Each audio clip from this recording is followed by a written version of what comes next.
Ni wazi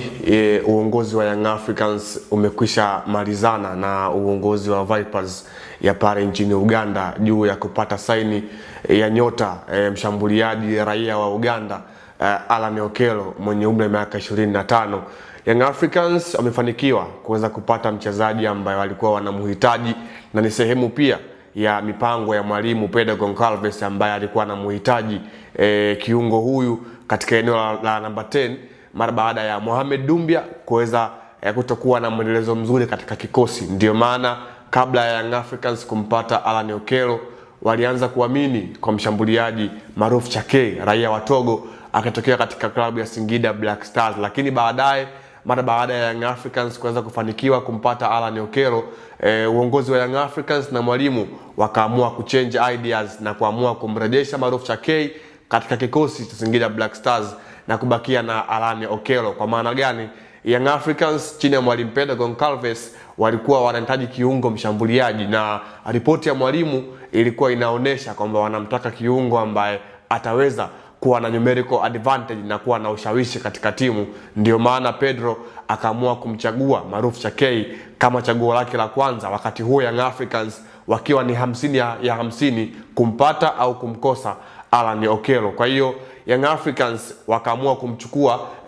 Maruf Chakei kama sehemu ya kujaribu mipango ya mwalimu, lakini pia kuangalia kitu gani ambacho anaweza kuingiza kwenye timu, huku akiwa wanasubiria dili la Okello na Young Africans kama linaweza kutiki au litafeli. Na imetokea kwamba Young Africans wamefanikiwa kumkamata kupata saini ya nyota Alan Okello kwa mkataba wa miaka 3, na hivyo basi kufanya Maruf Chakei kuweza kurejeshwa katika kikosi cha Singida Black Stars na kuweza kutoa eneo ama wigo mpana wa Alan Okello kuingia kwenye kikosi cha Young Africans. Ikumbuke tu kwamba Yanga mpaka hivi sasa wameshapita ile kanuni ya bodi ya ligi pamoja pia TFF ya kuwa na wachezaji 12 wa kigeni katika kikosi, kwa maana Young Africans wao wameshavuka hiyo stage na hivi sasa wana watu 13 katika kikosi chao, ukimweka na Yao Kwasa Toula ambaye tumemshuhudia katika michuano ya Mapinduzi huko Zanzibar ikiwa inaendelea. Kwa hiyo ndio ambayo inaendelea kati ya Young Africans na Alan Okello. Kilichobakia tu ni Okello kuwasili nchini Tanzania na kujiunga na wenzake kambini kabla ya Young Africans kuelekea katika mchezo wake wa hatua ya makundi ligi ya mabingwa barani Afrika dhidi ya vijana wa National Al Ahly, mchezo ambao unategemewa kupigwa Januari 23 mwaka huu katika hatua ya makundi ligi ya mabingwa barani Afrika. Young Africans ana mechi 2 za ligi ya mabingwa barani Afrika hatua ya makundi dhidi ya National Al Ahly, lakini wote ambao wameingia kikosi cha kwanza cha Young Africans kupitia dirisha dogo la usajili hawatakuwa sehemu ya kikosi cha Young Africans mpaka Young Africans iweze kufika katika hatua ya robo finali ya michuano hii ya ligi ya mabingwa. Lakini katika hatua ya makundi Maruf Chakei, namzungumzia Alan Okello pamoja na Damaro Kamara, bila kumsahau Gilson Maria ama Depu, ambao hawa ndio wameingia katika dirisha dogo la usajili, hawatakuwa sehemu ya kikosi cha Yanga kwa mechi za ligi ya mabingwa barani Afrika mpaka hapo ambapo Young Africans itafanikiwa kutinga hatua ya robo finali, kwa maana hawa wote bado usajili wao haujaingizwa katika mfumo wa CAF na kutambulika. Pengine mpaka Young Africans ikifanikiwa kufuzwa hatua ya robo finali ndipo wataweza kusajiliwa na kutambulika kama mali na wachezaji wa Young Africans. Kwa hiyo Young Africans watawatumia kwanza katika ligi kuu na michuano mingine ya kombe la shirikisho. Kilichobadilika ni kwamba safari hii hata kama mchezaji ameshawahi kuitumikia timu ambayo imeshiriki kwenye hii michuano ya CAF, kwa maana shirikisho barani Afrika na ligi ya mabingwa barani Afrika, atakuwa na huo mwanya wa kuweza kutoka kwenye ile timu na kuingia moja kwa moja kwenye timu nyingine ama kwenye michuano mingine moja kwa moja pasipo kupata kikwazo